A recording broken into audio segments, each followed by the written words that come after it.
never bothered me anyway. Good morning, 4B detectives. Happy Monday. I'm so excited for what we're going to be talking about in science this week. Smokey, what's up? What do you mean I can't call them detectives anymore? That's what I've been calling them since day one. Oh, detectives is old news, but they're still completing missions. I have a mission for them today of what to do. Oh, well, Smokey said that since we're going to be starting science and talking about animals, their habitats, where they live in the world, and how they survive in the world that we protect, he said, I can't call you a detective. That's someone who solves mysteries. You are supposed to be called, what was it?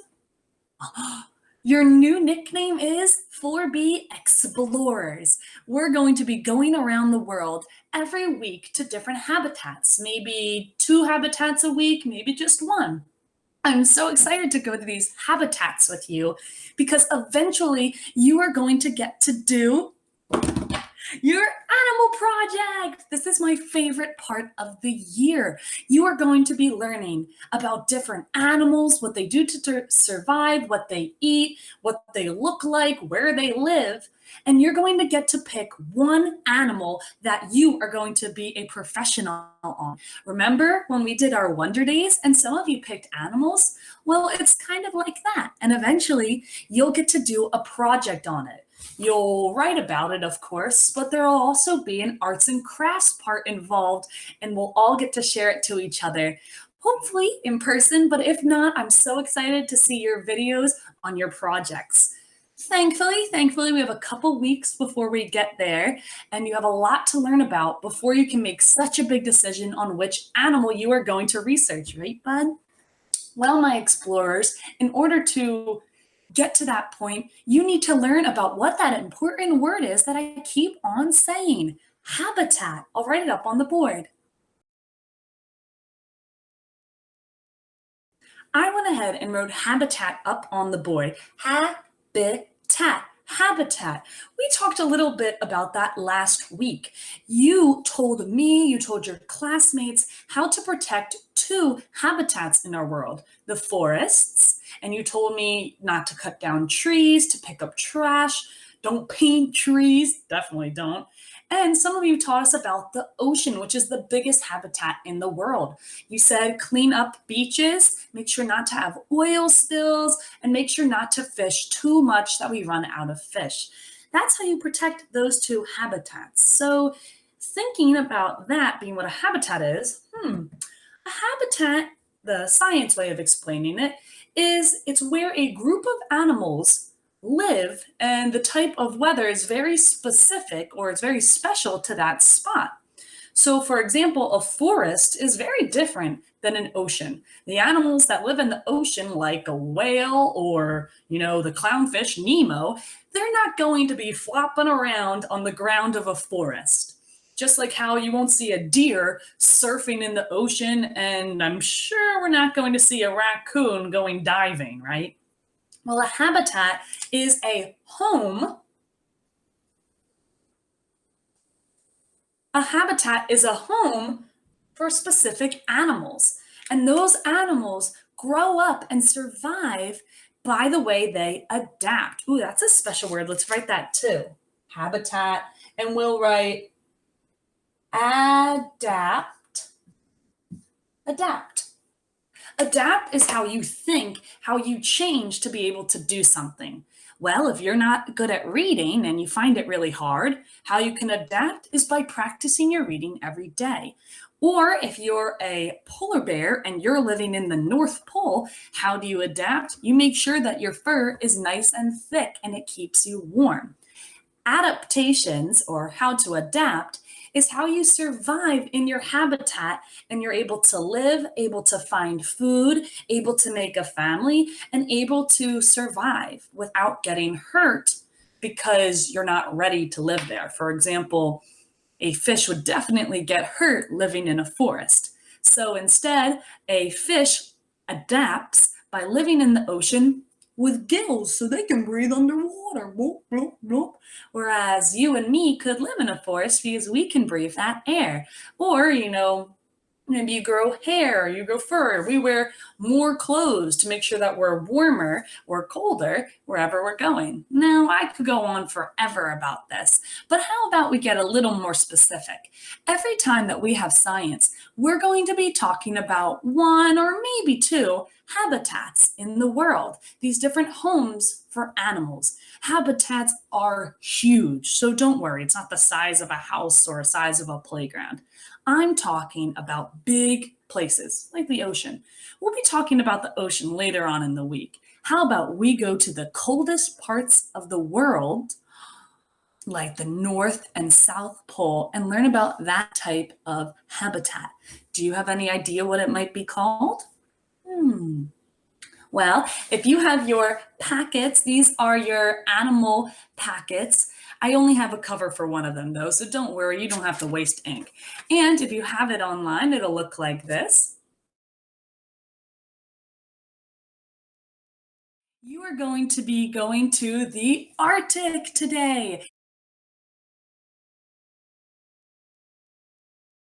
The Arctic is the coldest habitat. It's where animals really have to do their best to adapt or change how they live in order to survive that cold, freezing, windy, very dark, or sometimes very light. It changes with the days, it changes with the seasons.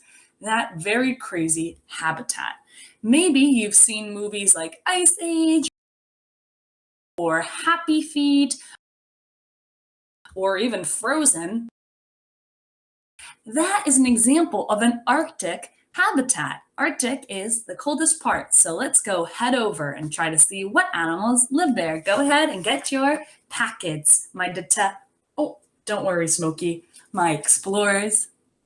Okay, so here I am with my packet, my animal journal. Now, if we were in class, you would already have all the habitats here, but I'm very excited to go one habitat at a time with you. So what your packets are going to look like is they'll sometimes have a picture of what that place looks like. Here's a better picture of what the Arctic looks like. So this is just a decoration. If you want, you can color it, but it's telling you different parts of what an Arctic habitat looks like. So Arctic is kind of like the North and South poles. It's where a lot of snow, ice, and freezing water is, and definitely no trees. There's slopes of snow. There's the ocean. There's a lot of icebergs or floating ice blocks.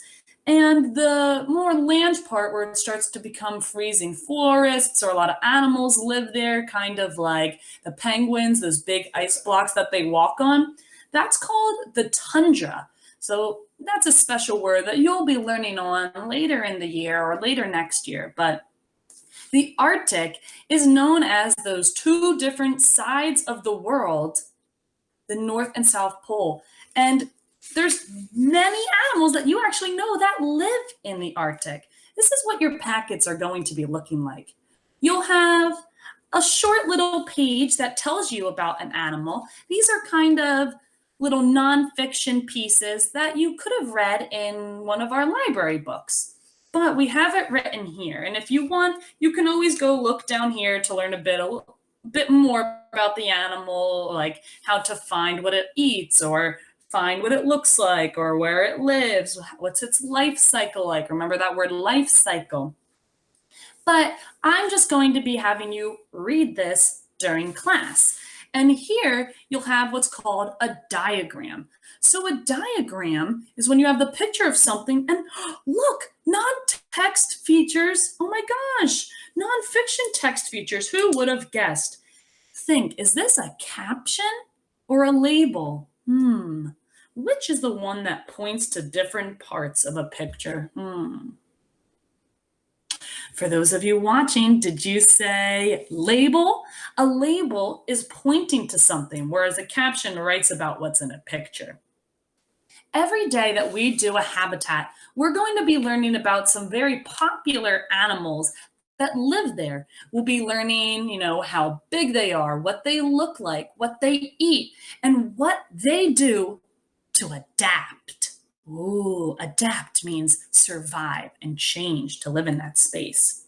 Now, when we do this together in our classroom, for example, on Wednesday, we're going to be reading these and learning about the animals, discussing the animals, and we might do one or two diagrams together.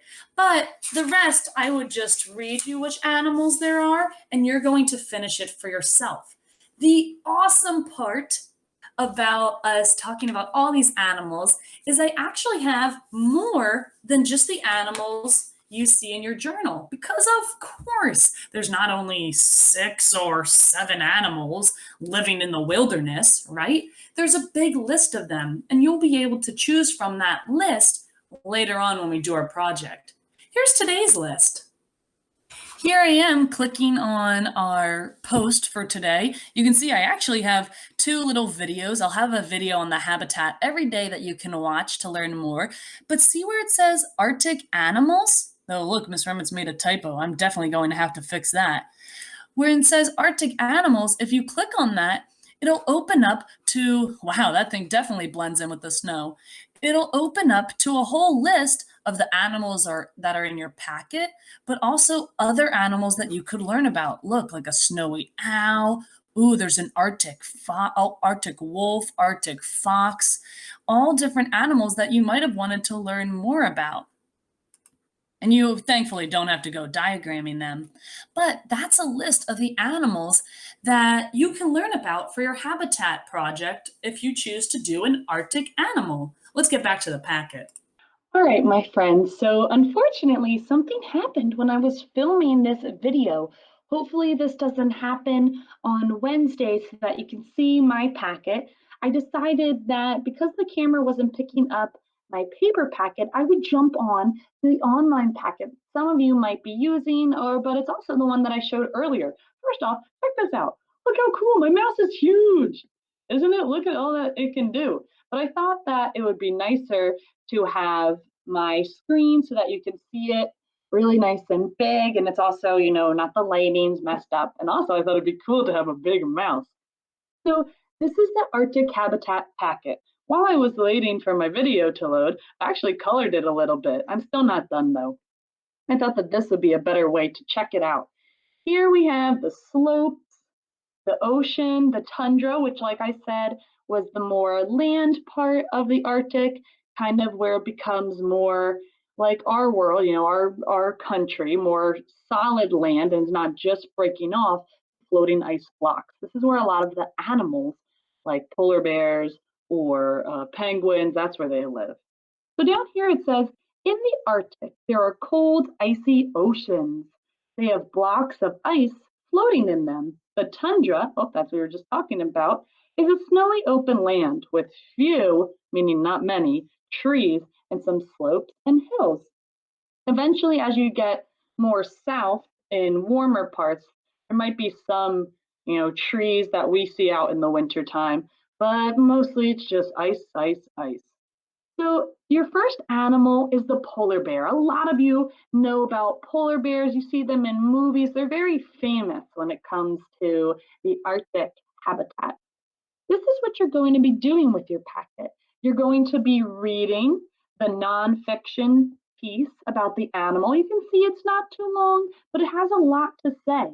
And then you'll be going over to the picture of them and diagramming it, like we said before. Now today, I'm going to just be typing in the answers to you like this, hopefully not that crazily. And we're going to really just diagram one, but I'll try and give you hints to the others. So I hope that on Wednesday and for the rest of our science classes, if we do them live, I hope that we could read one or two of the animals, maybe have some kids read about the animals to us, and then I'll either have you take a second to work on the diagramming yourself, or I'll have a kid I'll call on a kid at a time and have them help me, give me some answers. I would love to maybe team up and have a couple of you work on each animal. That would be really fun. Let's learn about the polar bear. So a polar bear is a mammal. We're actually mammals. So mammals, they have babies, they don't lay eggs. Mammals also often eat meat. They have legs and arms. They're able to take care of themselves kind of like us. Mammals are very strong creatures. So let's read about this mammal, the polar bear. Polar bears are big. They have white fur, as we can definitely see because it's fading into the paper. They have big feet. They live in the tundra. It is cold. They like water. Polar bears are carnivores. Ooh, carnivore is a very special word. I would definitely color that one. A carnivore is an animal that eats other animals. It eats meat. Whereas a herbivore, that begins with an H, a herbivore, they eat plants. So if you're maybe a vegetarian, you would be an herbivore. But if you're okay with eating chicken or pork or beef, you would be a carnivore. So polar bears are carnivores. Carnivores, they eat seals, fish, and whales. What? A polar bear is able to eat a whale? That's insane. Whales are huge. I don't know how they're able to find one. Polar bear babies are called cubs, like other bears. They have two at a time, so they can't have a whole litter like a dog or a cat. They live 20 to 30 years. Wow, that's a long time. Polar bears have adaptations. Oh, ding, ding, ding, ding, ding. We just found a magic word, adaptations. It's going to tell us what a polar bear does or needs to have in order to survive in the cold Arctic. So let's see what happens. Oh, I wish I had my highlighter. Oh, let me see if I can color it. Well, I definitely wasn't able to highlight it, but I totally circled it in red. So polar bears have adaptations that help them. Their big feet help them walk on snow and swim. Okay, that's definitely true. They got huge feet. They have thick fur and fat to keep them warm. So while we don't have any fur, we just have hair. And while we're just our skin on top of our bones, these animals, polar bears, have a lot of fat and thick fur. So it's trapping any heat they have inside of their bodies so that they can stay warm. Polar bears are amazing animals. Ooh, look at that. A great adjective, huh? They really are amazing animals. So a polar bear is one of the animals you could do your project on, but it's also one of the animals you could say is your favorite of the day. I'll get more into that in a little bit, but first, let's look at this diagram. Now, do you remember, is it a label or a caption? Oh, can you remember? This is a non-text feature. You have a drawing or a photograph, and then there's something pointing to different parts of it. We have to use our words down here to tell us what each one is. What is it? Label, yes, good memory. Let's start with, oh, I know, this must be the nose. I see nose, tail, paws, or ears, and fur. Someone has to learn how to read. I'm going to need to type in what each part of the polar bear's body is. Nose, and if you want, you can cross it out here. Nose, tail, oh, we know he has a little bushy tail. I wonder what's the point of his tail, because it's not like a dog that has a long tail or a cat that has a long tail. He just has a little one. I'm going to keep going. I see paws, paws. Oh, I can click here, paws, because I know that the paws are like the hands of the polar bear, but also the feet because he walks on them. Ears. It's pretty easy. I know his back is definitely not going to be where his ears are. Do you think that a polar bear has really strong sense of smell and a strong sense of hearing? I wonder. Remember when we learned about our five senses? The last one I have is fur. So I have only one more spot to put it, but I can tell this is pointing to its body, and so it's fur. If you have the paper version of this, you can absolutely color it. So in this case, there's really not much you have to color for a polar bear since it's a white animal, maybe just the nose. But it's okay if you want to have a fun time coloring and make it, I don't know, a rainbow sparkle polar bear. You're going to be reading these animals and diagramming just like I did. Let's read one more animal and then I'll let you go off and continue the packet. And I'll tell you what else you have to do. Here we have the orca. Does the orca remind you of any special animal? It looks like a whale. It must be a type of whale. Let's get reading. Orcas are big whales. There you go. They must be whales that live out in the colder part, in the Arctic. We definitely wouldn't see an orca swimming in Hawaii. No way. Orcas are big whales. They have black backs and white bellies. They have a lot of teeth. Ooh, I wonder what it looks like. Let's see if we can Google it. Orca teeth. Wow, look at that. That is a lot of teeth right there. That's crazy. Look, they're even kind of sharp. Well, an orca has a lot of teeth, and it definitely needs that to catch its animals. If you're going to be coloring it, it says it has a black back and a white belly. So that's one thing you could remember when coloring. They live in oceans. They stay by the shore. I wonder why. They are carnivores. Oh, there's that word again. A carnivore eats other animals. It eats meat. They eat fish, seals, just like a polar bear, and penguins. They bump them off the ice. Ooh, you sneaky orca, you. It's bumping into the ice so that the animals fall in and it can get them. Since an orca can't get on land and walk around. That's an example of an adaptation right there. They have one baby. Wow, no twins there. It is called a calf. Just like a baby cow is called a calf. I wonder where they came up with that. Maybe because an orca is black and white like a cow? They stay with their moms forever. What? Oh my gosh, that'd be like a fun party staying with my mom forever. They live 50 to 90 years. Oh my gosh, they're grannies. Orcas have adaptation. Oh, ding, ding, ding, ding, ding. Boom, we have to put that special highlighting on this word. We got the word adaptations again, folks. Adaptations mean how an animal survives, what it does that it's special in order to stay living in this area, in this habitat. Orcas have adaptations that help them. Their black and white colors help them hide. Ooh, what are they playing, hide and seek? Or are they hiding from the penguins? Their fat keeps them warm. Makes sense. Their fin, helps them not roll over. Oh, like the giant fin on their top. Interesting. Orcas are amazing animals. There's that adjective again. I love it. So my friends, when you're going to be diagramming the orca, be careful because I noticed it said that their fins, it says their fin helps them not roll over. So it's not talking about just this fin. We know that that's a fin because all fish have those, or well, all water animals. It's definitely not a fish, it's a mammal, but it's talking about the dorsal fin. So a dorsal fin also is on a shark, it's also on a dolphin. A dorsal fin is on the top of the animal, and that's what helps them from just rolling around in the water. Now I'm going to give you a few more hints. So we did the fin and dorsal fin.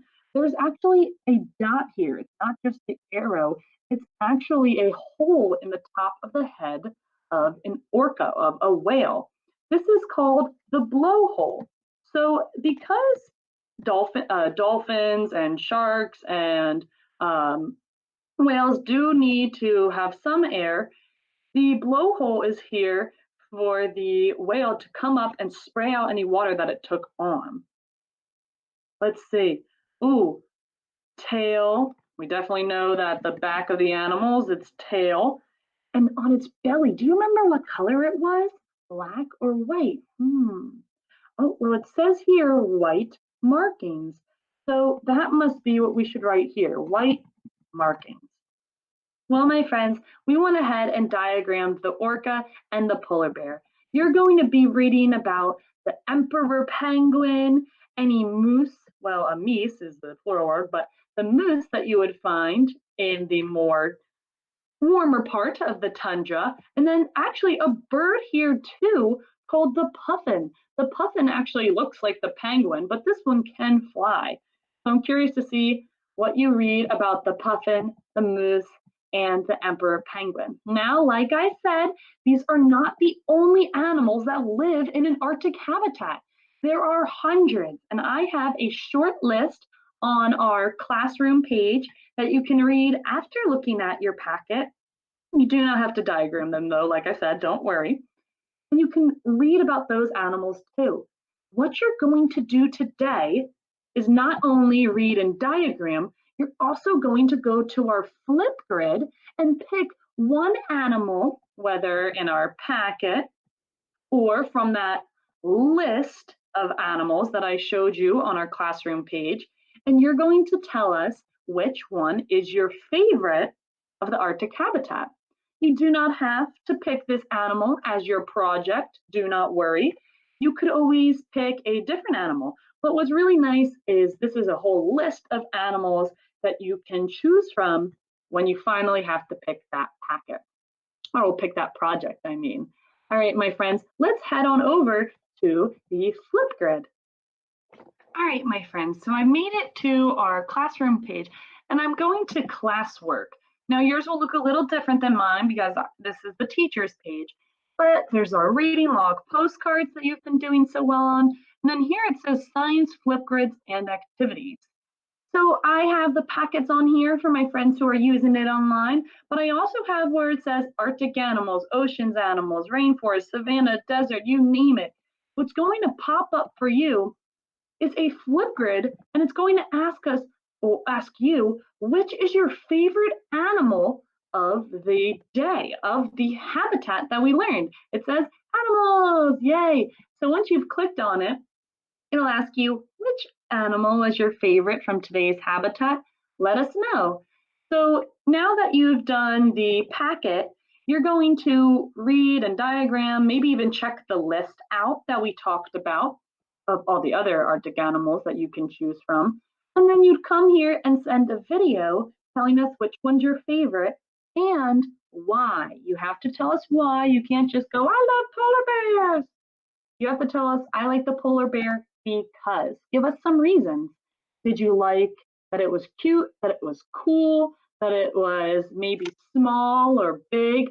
It reminded you of a different animal? Maybe you liked because you liked its adaptations, how its fur matches the snow, or that it eats other animals, or that it can swim in the water. Let us know what is your favorite animal for today. So now that we have seen a picture or two and an animal or two of the Arctic habitat, which is the coldest habitat in the world, it's on the ends of our Earth, well, the top and the bottom ends of our Earth, the poles. Now it's time for you to finish reading and diagramming the animals in your packet, whether on paper or online, and then maybe check out the post I showed you of the list of the other animals and pick that one. Go to our Flipgrid for the day and share with us what your favorite was. Don't worry, you do not have to have that animal be your project animal that you do later on. Really, don't worry. But this is a good way to collect your favorite animals and then have a smaller list to choose from if you can't really figure out which animal you want your project to be about. Well, I am so happy, explorers, that we started our science unit. We talked about Arctic animals and diagrammed a few of them. On Wednesday, we'll be talking about the ocean habitat, which is our biggest habitat in the world. It goes from freezing cold in the Arctic to very warm in the tropics, like Jamaica, Hawaii, Australia, all those countries and cities that we know. It's very warm near there, so let's see how the habitat changes. I'll have videos and animals to show you, but until then, goodbye, explorers. Happy I said it. Bye.